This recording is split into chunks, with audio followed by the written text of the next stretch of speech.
Welcome back to the channel. As you can see, I'm very excited. I've got the Haval H6 plug-in hybrid vehicle. Haval has finally cooked something that is absolutely mind-blowing. It's definitely ahead of the entire Chinese car you can ever get in South Africa. Personally, this might just be the best Chinese car I've ever driven. This is what we wanted from the day one, guys. And if you're a Chinese OEM watching this right now, please make sure you follow this recipe.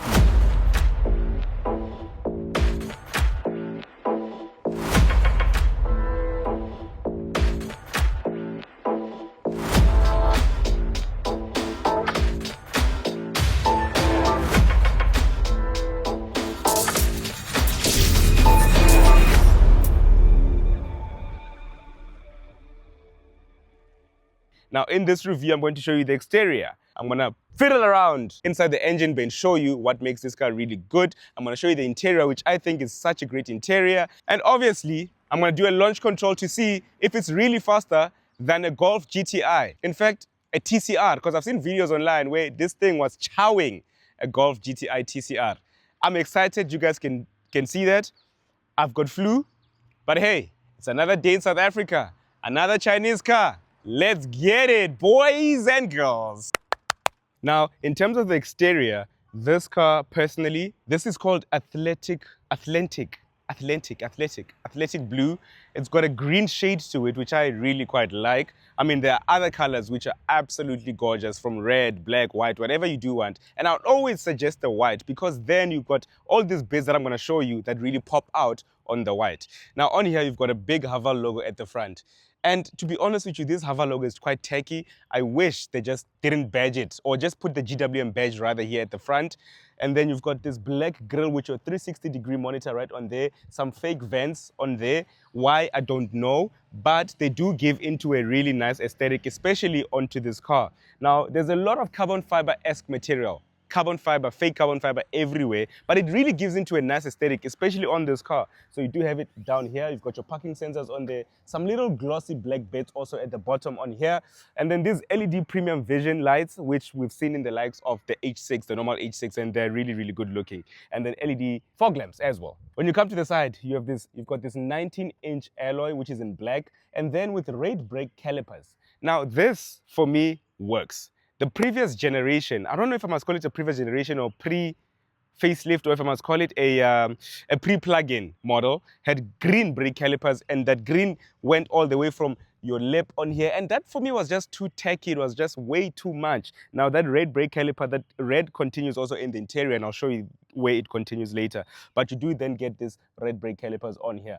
Now, in terms of stopping power and everything, I'll tell you about that later on, which I'm not a fan of. Yes, the car does stop, but the brake feel doesn't feel right, but we'll go into detail as we drive. Then you've got this black wing mirror with an indicator, as well as your surround view camera. It's a really clear and concise camera. When you do the indicator, it will switch to show you on the screen, you know, your blind spot. So that's a nice touch, which I've always appreciated from GWM. These black bits, which are everywhere, from your mirrors to your roof rails to the, panels, your pillars, to your window surrounds, really gives into an aesthetic of the car. And this is why I say I'd rather get a white car, because then all these elements pop out much more, as opposed to this greenish, bluish color that they have. You've got keyless entry into the vehicle, which is obviously standard amongst the entire GWM range, really. Then you've got some cladding down here with some glossy black bits and some canards, which essentially feed air down on this, but I call them go-fast bits, if that makes sense. You've got some go-fast bits on there. Just gives into an appeal, really, and I do quite like it. Now, the Haval H6 is powered by a 1.5-litre turbocharged petrol engine, as well as 2 electric motors on each axle. And this is the funny part for me, right? That electric motor, 35.4 or 35.5 kilowatt-hour battery, right, for this electric motor. To put it into context, the BYD Atto 1, which will be coming to South Africa in September, has got the same battery size, right? And that gets you about 200 kilometers of real-world range, whereas in the Haval, it gets you 180 kilometers of electric driving only. So this is why I say this is the best Chinese car on the sale right now, 800,000 rand. You've got 180 kilometers of only EV range driving. That's a lot. You can essentially do work and back every day and just charge it when you want to without using your fuel.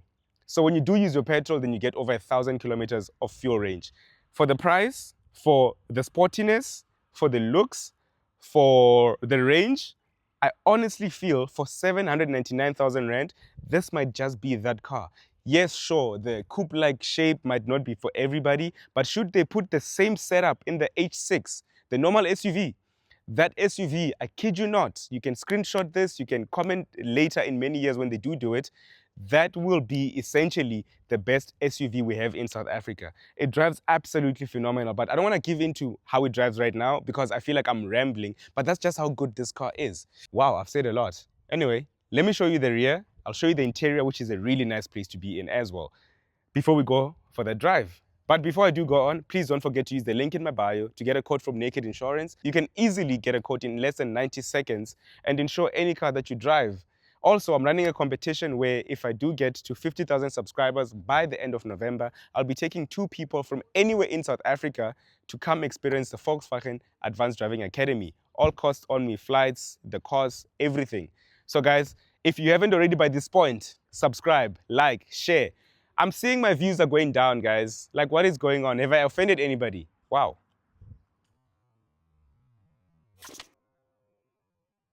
So it would be crime for me not to show you. Whoa, this is heavy. The engine bay. This is heavy. This is weird. There are no gas struts on here, which is unlike the Chinese. So you do have the old school pin to hold it up. Anyway, so there is that 1.5 liter turbocharged petrol engine. And you'll see here, if you can come closer, you'll see these orange cables. That basically shows you that it's a hybrid system and you need to be very careful when you're operating these. But yeah, that is the engine bay, your 1.5 liter engine with 2 electric motors on each axle. That gets you 321 kilowatts, 321 kilowatts, as well as 762 Newton meters of torque. 0 to 100, 4.9 seconds. I think it's faster, if not a tenth slower than a Golf 8 GTI. I've seen a video online where it's essentially destroying a Golf GTI TCR. Now, when it comes to the rear of the H6 GT, I'm very in between in terms of how it looks. I don't quite like how it looks. I'm not a fan of coupe SUVs. There are very few that I do like, that I think that the design has been absolutely knocked out of the park. And for me, this is a bit ostentatious for me. I don't know if it does it for me. And don't come for me in the comments because looks are subjective. If you like it, that's absolutely fine. If I don't like it, that's absolutely fine. We're still people at the end of the day. You do then get this spoiler up here at the top, which essentially, I guess, is meant to help you with some drag, downforce. And then you have another boot spoiler, boot lip spoiler on here, a ducktail spoiler rather, which looks actually quite nice, I won't lie to you. And essentially, it gives me the look of a Porsche Cayenne coupe. And then you've got these LED tail lights, which are full LEDs. Toyota, please learn a thing or two. Full LED tail lights. You've got your plug-in hybrid electric vehicle badge on here, PHEV. And then your H6 is in black, your GT is in red, and then your full blacked out GWM badge, Guam. And then you do have some more carbon fiber-esque materials running over the boot line. Some fake exhaust pipes on either end, which I don't know why. There's no need for this, guys. I've said this many times in my videos. There's no need for this. Just close that off and it's fine. There's no need. There's no need. Anyway, you do get then an electronically operated tailgate. It's got 392 liters when the seats are folded and just I think over 1,500 liters when the seats are folded flat. When the seats are raised, you've got 392 liters. I'll put the exact figures for you guys on screen. And then when you do come into the boot, we've got some special shelves on either ends, and you do have then a boot spoiler. You don't get a spare wheel on here because of the batteries, but you still get the same amount of boot space, which is a nice thing because usually when cars become hybrid or, you know, plug-in hybrid, they sacrifice the boot space. And with this car, I don't know if they've managed to do it. I think maybe it's because on the axle, on either axles, but they've managed to keep the same boot liters like with the normal petrol model, which is actually a nice touch. So yeah, let me show you guys the interior before we do go on for the drive. But I think the interior is a really, really nice place to be. Let's go. Now, you lovely people, join me inside of the Haval H6 GT plug-in hybrid electric vehicle interior. So the one thing that I love instantly when you jump into this car is the quality. And as much as some of the material, like, you know, this carbon, like material. It's not really carbon, but the fact that it's here, it just does something. It gives it a really nice opulence feeling. You also have this Alcantara on the door here, especially where you put your arm, so it's always soft. And it's things that they've thought of because your arm will always be on here. Like, you would think that other manufacturers can think of stuff like this, but this is so nice. I'm pretty sure it's going to age over time, but this is really nice. You've got an 8-speaker sound system in this car. I really think it could be better though. It's just standard, it's basic. But I mean, for 800,000 Rand, it's okay. And then you do have this multifunctional leather-wrapped steering wheel. You've got your car in terms of seeing what you want to see from your distance to your battery, how everything, your range, your EV range, how everything is going on this side. And then you've got your media controls on this side. Now, I've always appreciated this. Now, in the facelifted H6, the normal SUV, they've kind of switched things up where now you use 2 buttons for same things. And it's kind of confusing, but once you do get it right, it works. And then this infotainment with wired Apple CarPlay and Android Auto. And I say wired because you need to use a Type A USB for you to wire your Apple CarPlay or your Android Auto. And another thing is, and I think this is something that was just that they forgot to do, or I'm not sure if they did it intentionally. For you to connect your phone, you need to use this side, the USB port on this side, as opposed to this one, which is the one to charge. And I get that. That's because in China, it's left-hand drives, so it's easier for the driver to easily connect. But I would assume that when they come to right-hand drive markets, they can easily change that. And I think that's something we've noticed in a lot of cars where if it's left-hand drive, they forget simple things like, these type of USB ports, switching them around, or even with your Apple CarPlay and Android Auto, all the icons will be on your far left as opposed to being on your right. And as a user experience person, that really, it irks me a lot because just change the things for your right-hand market. Anyway, my rant is done. Then you do have, well, let's stick to your infotainment. You can scroll down, and on here, you can set up a whole bunch of things from your wireless charging, your drive modes. So now on here, the car is set up in terms of the shortcuts are the comfort mode, your light sport, or your light for your steering wheel. I would have essentially then just added things like, your, sorry, I can add things like my drive mode selector dials. So I don't have to then go into car, and then whenever it decides to come, and then driving, and then I have to select my driving mode setting. So you can then essentially then choose your drive mode selections on this. So you can set it up according to what you want, how bright you want it to be, your volume, and all that stuff. So that is also a nice touch. So you don't always have to go into this because this infotainment controls everything in the car. You can say things like, hey, GWM, I'm here. Open my driver window. Okay. And that will open. Side windows. So that is also cool. You can say, I have to learn it first. Close my window. Okay, close driver's side windows. And then that will stop. Mute.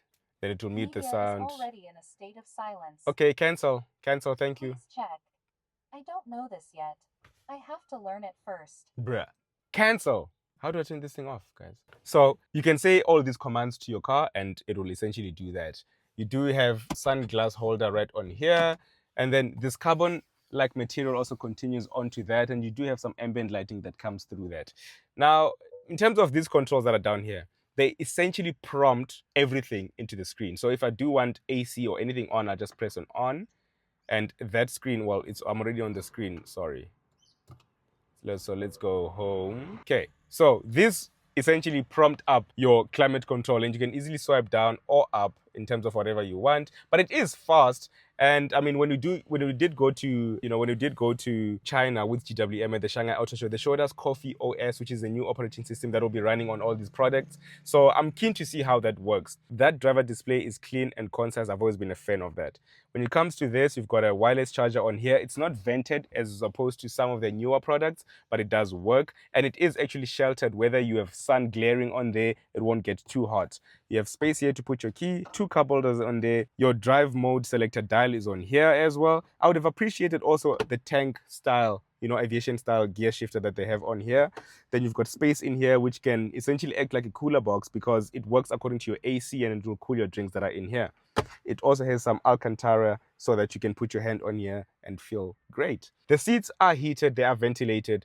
They are comfortable. I just feel like there isn't too much room to adjust. Like I'm at the top now in terms of adjusting how high I want it to be, which is a bit of a downfall for me. And then your steering wheel as well. My palm is somehow always being weird. I don't know why, but I'm struggling to find the right adjustability for the steering wheel because it's always hurting my inner palm. Yes, it does have, you know, reach, rake, etc. in terms of adjustability, but I don't know, maybe, whoa, thought I broke it. Anyway, but it does have adjustability in terms of that. So yeah, that is the interior. You do have blind spot assist. You've got a host of safety systems in here, and I might as well say them before I do go. So in terms of safety assistance, you've got a button here which is called intelligent driving, well, a toggle in the menu rather. You've got front assist system, lane assist, side assist, traffic sign information, and you can turn all these off if you want to. The only thing that I don't like is with your lane keep assist, you can turn most of the stuff off, but your emergency lane keep is always on. So whenever you start your car, it's always on, whether you turned it off before you're driving. And that is very aggressive. Whether you are, you know, driving, it will push you back into a lane very aggressively. So always make sure you remember, if you do want to always keep that emergency lane keep off. Okay, and then you've got heads-up display. You've got all the airbags in the car that you can ever think of in any Chinese car, really. So yeah, that is the safety of the car. I'm gonna jump into the rear and show you the space into the rear, but I do think that it's such a good-looking place to be in. And one thing about the seats, as much as I said I don't have enough room to adjust, the under-thigh support also could be better. And I do like this GT embroidered in here. Wow, I took quite a lot in that interior. How dare I forget? South Africans love this. A panoramic sunroof. You've got a panoramic sunroof, people. Free for 800,000 rand. If you go to Audi or Volkswagen, they'll charge you. Hell, if they could, they'll charge you for... Let's go to the rear. When you jump into the rear seats, you've got sufficient room of knee space. Even the footwell here is quite nice. You can slide your feet under. It's quite cool. It's enough space. And I do know some SUVs don't have this space, but this has enough space. I mean, it's literally in line with my driving seat position. You then get some pockets on either side of the seats for you to store whatever you want to store in there. That carbon-esque material also continues on here. The rear passengers also still get some Alcantara on their door rest for you to rest your elbow, which is also quite cool. 2 Type A's on here. There's no Type C whatsoever in this car, guys. There's no Type C. No Type C. I don't know why. No Type C. Wow. Then you've got 2 cup holders right in the middle here, and this armrest is also quite soft for you to put your elbow when you are then, you know, doing road trips and it's just the 4 of you guys in the car. But if you're not 4 and there's a person sitting in the middle, they're still also quite comfortable. It's not too high up. It's just perfect, and it's enough to put a child in the middle or to even just put an adult for those short trips that you guys are going to be doing. So yeah, really comfortable seats. I think I'd be pushing it if I said I would have appreciated if they were heated, but I'm pushing it. I'm probably pushing it. But I'm sure the Chinese can do something. Do some for me. Can you put these heated seats for me? Please, I'm begging you. But yeah, it's a really good car overall. I won't lie to you. As much as the coupe shape, it doesn't compromise rather in terms of any space, because we know coupe shape usually will compromise in terms of the headspace, but this is just really dope. So yeah, guys, it's time for us to go for that drive. Let's launch this thing into space, baby.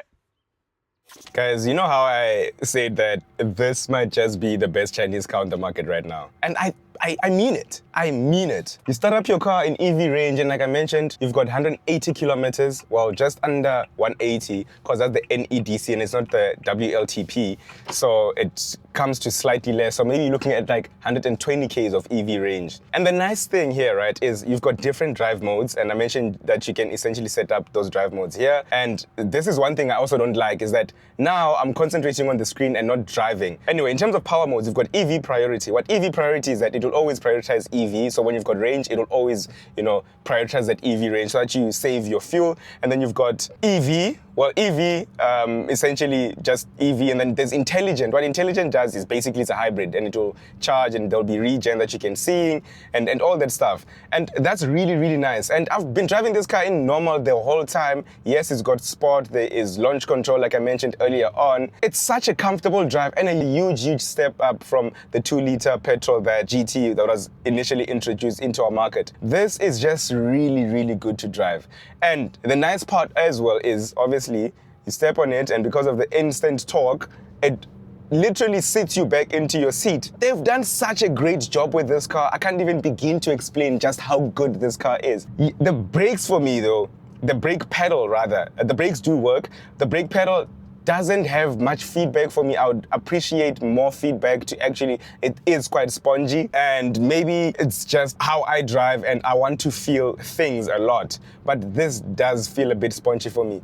They've done a really great job, guys, with this car. And for that price of 799,000 Rand, knowing exactly that South Africans are not, EV people, but, we're now looking into hybrids, and plug-in hybrid for me, I believe that's the perfect thing for our market. Plug-in hybrids are the future. Firstly, right, say you work 50-kilometer distance from and to work and home rather is 50 kilometers. You can essentially go home, go to work, come back, charge your car, and do that the whole week without ever touching your fuel, without ever going to the fuel station. Your fuel will essentially just be for when you do those long road trips with your family. And even then, you can still stop at all these charging stations and still top up and still get more, electric range. Now, in terms of my verdict, if it wasn't, well, personally, I would look into a system like this because it works, right? Especially a plug-in hybrid system. It works, and it's perfect for our market. I just don't like the H6 GT styling. I think it's too, like I mentioned, ostentatious for me. If the H6 just had, a plug-in hybrid H6 on its own, that for me would be the winner that I would say straightforward, run and go get it. Yes, I'm still to sample the likes of the Cherry Tiggo 7 as well as the Tiggo 8 plug-in hybrids that are coming soon, launching soon. But for me right now, the sporty feel to this car, the instant response, the fuel range, it's an absolute winner, and hopefully we can see more of them on the roads. I mean, we have been seeing the H6 GT range, or this H6 range as a whole, in our markets everywhere now. So this might just be the product that they have. And personally, this is the best product that they currently sell at GWM and Haval. Please don't forget to use the link in my bio, the link in my description, to get a quote from Naked Insurance, and you can easily get a quote in under 90 seconds. Please subscribe to the channel. So I really appreciate all your support, guys. Up until next time, always keep left and pass right. Peace out.